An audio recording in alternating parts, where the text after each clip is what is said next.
माँ का प्यार बड़ा अनूठा प्यार होता है, माँ का प्रेम बड़ा अनूठा प्रेम होता है। यूं तो देखा जाए तो माँ से छोटा कोई और शब्द नहीं होता वर्णमाला में, माँ से छोटा कोई और शब्द नहीं है। और यदि गहराई पर जाकर देखोगे तो तुम पाओगे कि माँ से बड़ा दुनिया में कोई दूसरा अर्थ नहीं हुआ करता। एक शब्द माँ, माँ शब्द एक विश्वविद्यालय है दुनिया की, ख्याल रखना। माँ से बड़ी कोई विद्यालय नहीं, माँ से बड़ा कोई विश्वविद्यालय नहीं हुआ करता है।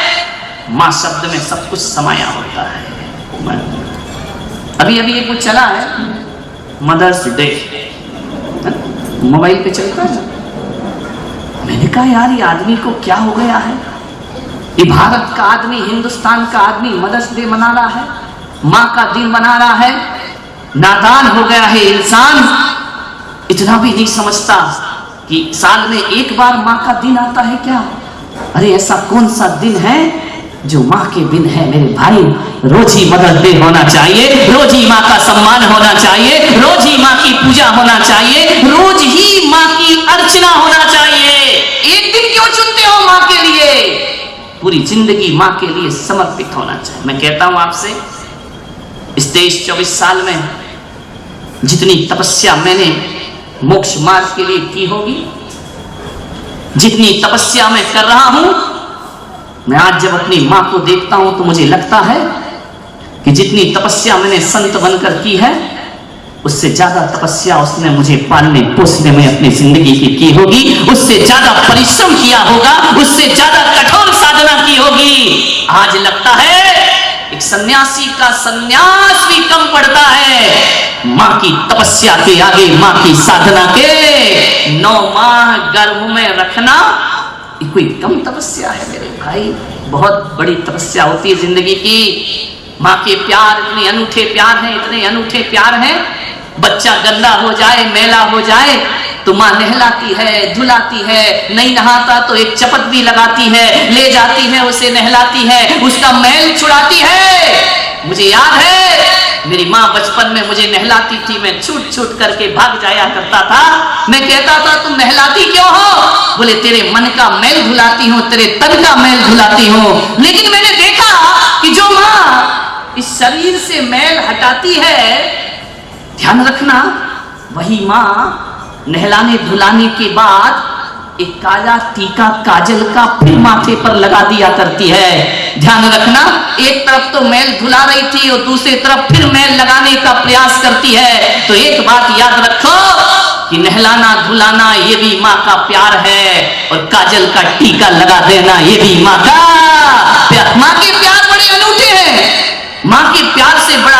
अरे अभागे हैं वो लोग जिनके गालों में माँ के चांटे नहीं पड़े हों। ध्यान रखना, अभागे होते हैं वो लोग। एक बात याद रखना, अभागा वो नहीं होता जिसके पास भगवान की छाया नहीं होती, और अभागा वो नहीं होता जिस पर धन दौलत या माया नहीं होती। अरे अभागा तो वो होता है जिस पर माँ बाप की छाया नहीं होती। ध्यान रखना, उससे बड़ा अभागा दुनिया में कोई दूसरा नहीं हुआ। माँ बाप होना चाहिए, कुछ मिले या ना मिले, जीवन में माँ बाप का महत्व जरूर समझने का प्रयास करो। यूं तो रात को कितना भी आंधी तूफान आ जाए, माँ की नींद नहीं खुलती है, लेकिन बच्चा थोड़ा सा कुनमुना जाए तो माँ की नींद टूट जाया करती है। मान्यवर, आज वातावरण बहुत खराब है, इतने पढ़ लिख करके हम बड़े हो गए हैं। एक लड़का मेरे दर्शन करने आया, मेरे चरण छूने को। उसने कहा कि मुनीश्री मुझे आपके चरण छूना है। मैंने उससे पूछा कि चरण छूना है मेरे? बोले हाँ। तो मैंने कहा माँ बाप के चरण छूता है? उसकी निगाहें झुक गई। मैंने कहा तू मेरे चरण छूने तो आया है, मैं यहाँ से आता हूँ जाता हूँ, हजारों लोग चरण पकड़ने को तैयार रहते हैं। मैंने पूछा कि बता तो अपने माँ के चरण छूता है, पिता के चरण छूता है? बोले नहीं छूता महाराज। मैंने कहा क्यों? बोले पहले छूता था अब नहीं छूता। मैंने कहा अब क्यों नहीं छूता? बोले अब हम बड़े बन गए हैं, पहले छोटे थे इसलिए चरण छुआ करते थे।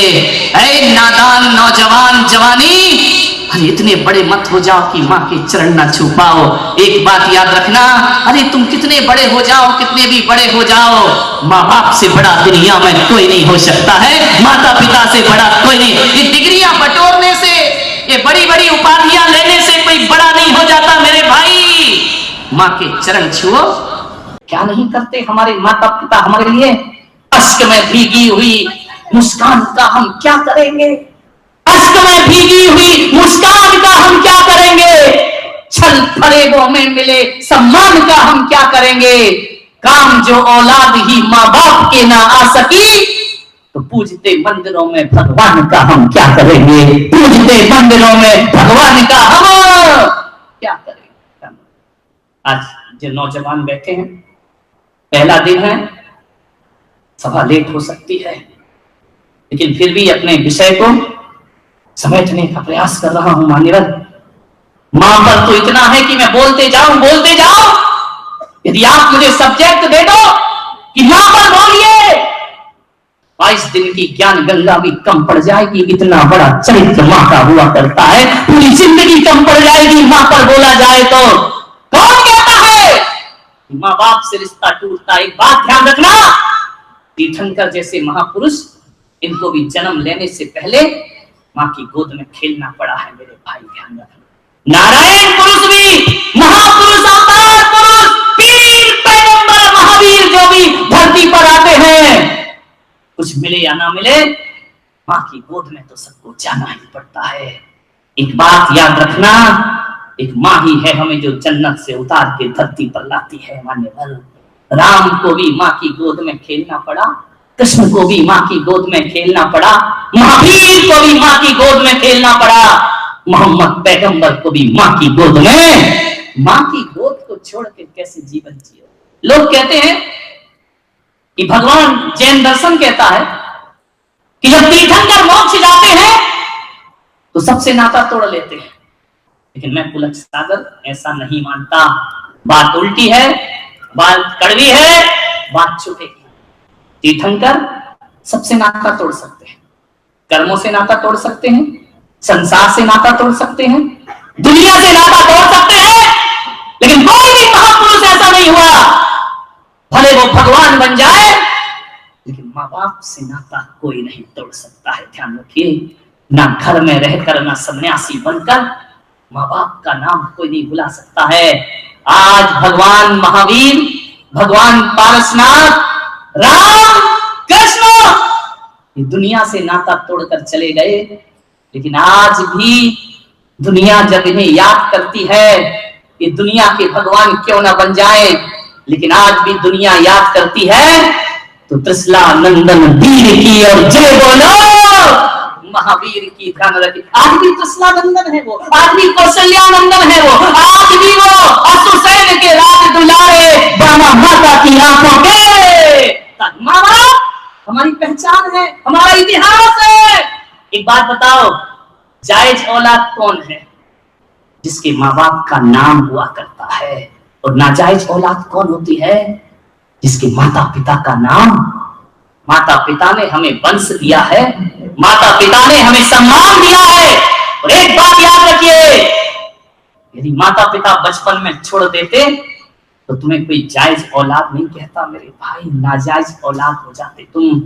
एक माँ बाप ने अपना चरित्र संभाला है जिंदगी भर, तब तुम आज इज्जत की जिंदगी जी पा रहे हो। ध्यान रखिए, माँ बाप ने अपने अरमानों का गला घोंटा है। ध्यान रखना, एक डॉक्टर बेटा, एक इंजीनियर बेटा, एक वकील, एक मजिस्ट्रेट, एक प्रधानमंत्री, एक संत। एक बात याद रखना, आज जो आदमी जहां भी है ना, ये मत सोचना कि अपनी मेहनत और पढ़ाई के दम पर है। अरे तुम डॉक्टर बाद में बने हो, तुम्हें डॉक्टर बनाने का सपना तुम्हारी माँ बाप ने पहले देखा था। ध्यान रखिए, वकील बनाने का सपना माँ बाप ने देखा था। एक नरोत्तम मिश्रा, एक मंत्री है मध्य प्रदेश में, डबरा में वो रहते हैं, मुझे ले गए कि मैंने एक महालक्ष्मी का मंदिर बनाया है, संत जी आप उस मंदिर में चलेंगे? मैंने कहा चलो, मुझे क्या। गया, बहुत सुंदर लक्ष्मी नारायण का मंदिर बनाया है, लेकिन मंदिर के सामने उसे आदम कद की 2 मूर्तियां स्थापित की है। मंदिर के सामने उसके माता पिता की मूर्ति। मैंने नरोत्तम मिश्रा से कहा कि क्या है? उन्होंने कहा ये हमारे माता पिता है। इनकी मूर्ति क्यों बनाई है? और आज मैं जो कुछ भी हूं अपने माँ बाप की बदौलत।